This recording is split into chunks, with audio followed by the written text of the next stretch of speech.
Before every KU men's basketball game, the Star's Jesse Newell previews the Jayhawks' upcoming opponent with a scouting report and prediction. Monday's game, number 10 Kansas at number 6 West Virginia, 8 p.m., WVU Coliseum, Morgantown, West Virginia. TV, ESPN opponent's record, 15-2 Ken Pomeroy. Ranking, 10-point spread, WVU by 6.5. All the statistics from KenPom.com. HoopMath.com and Synergy Sports Technology. KenPom stats also only include Division I competition, small black square, forcing turnovers. West Virginia's pressing style is well known by now, and also still effective.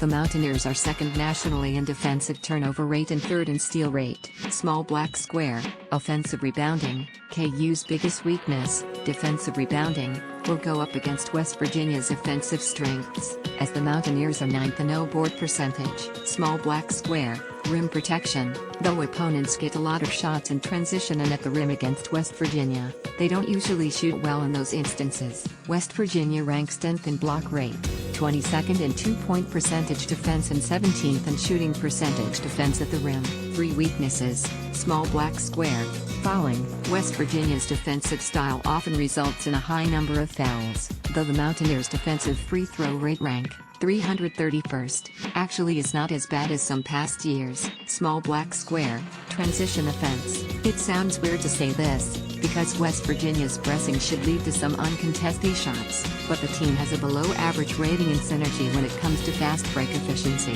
HoopMath's numbers also show that the Mountaineers shoot only slightly better in transition than half-court settings. Small black square, 3-point defense. West Virginia does allow a lot of threes, 39% of opponents' field goal attempts, so this would be a good place to start if you're looking for reasons to be optimistic about KU's chances. 3 players to watch: 6'2" guard Jevon Carter, no, 2, plus, 3rd in KenPom's Big 12 Player of the Year measure plus, ranks 3rd nationally in steal rate plus, great 3-point shooter plus, gets fouled often and is 84% shooter there plus, team's best passer minus, well below average finisher at the rim minus, can struggle to get out to perimeter shooters. 6'3" guard Daxter Miles, no, 4, plus, creates steals often plus, above average shooter at rim and in mid-range plus, draws fouls often plus, solid passer who rarely turns it over minus, poor 3-point shooter minus. Like Carter, his defensive weakness is getting out to shooters. 6'8" forward Zagabikanate, no,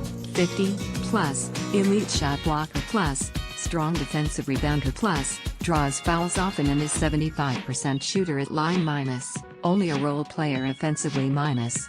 Minutes have been limited at times because of foul trouble prediction. There is an interesting quirk with this Vegas line that you don't see often. KenPom's projection has West Virginia by 3, though after the betting line opened at 4.5, that number has shot up to 6.5.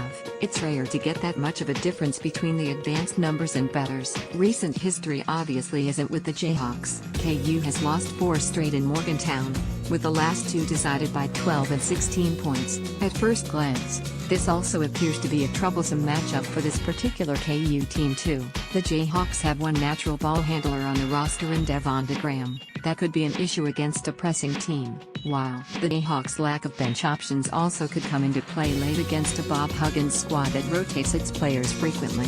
Then there's the issue of rebounding, as KU could once again find itself in trouble on the defensive glass against an aggressive Big 12 foe. The hope for KU, then? That skill wins out. The Jayhawks are a much better shooting team than West Virginia, and if they look for them, they should be able to get open threes made possible by the Mountaineers' gambling style. I'm closer to Pomeroy than Vegas on this pick. West Virginia will be tough to beat at home, yes, but I don't see this one turning into a blowout like the last 2. West Virginia 83, Kansas 82. Jesse's pick to cover spread. Kansas Hawk to rock. There will be a lot of pressure on Devonta Graham, but he's the most likely Jayhawk to come through with a huge offensive night. Not only is he willing to shoot open and semi-open threes, but he's also KU's best at drawing fouls, which should be a helpful skill set against West Virginia. Don't be surprised if he gets to 30 points Monday. Last game prediction: Kansas 81, Kansas State 74. Actual, KU 73-72. 2017-18 record versus spread, 8-8. Last 4 seasons record versus spread, 66-50.